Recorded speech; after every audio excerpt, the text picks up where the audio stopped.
As someone who was conceived through IVF, why should I also be morally against it?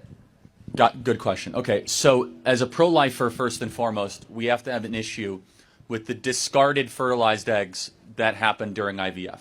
There's a pro-life way to do IVF, which is only implant the eggs of which the children that you actually want to raise. I find that to be a little bit creepy, to be honest, that a doctor can kind of call shots on what life is going to live and not live. And I find that to be directly contradictory to my pro-life stances.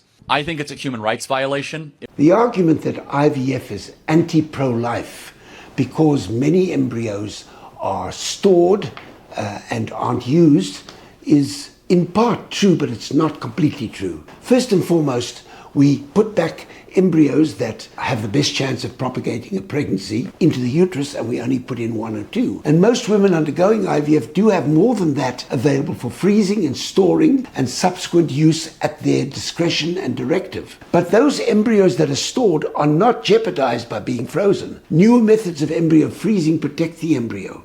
And the people whose embryos that the embryos belong to have the option of having all of them put into the uterus over time and have more babies, or they have the option of having those embryos given and donated to others who want embryos. That's called embryo adoption. Others that cannot afford to go through the in vitro fertilization process for whatever reason. So embryos are never just thrown out. I am also against, personally, the use of embryos for research purposes. I don't think embryos should just be used for purpose of research, but I think there's a fine line between what is in the best interest of the patient's needs and that which crosses the line to being exploitatory. So embryos are not there just to be discarded and stored forever. They are there and can be used by others if the couple wishes to give them out for adoption. And when they do, in my book, it would be a wise idea not to charge people. In other words, finding homes for embryos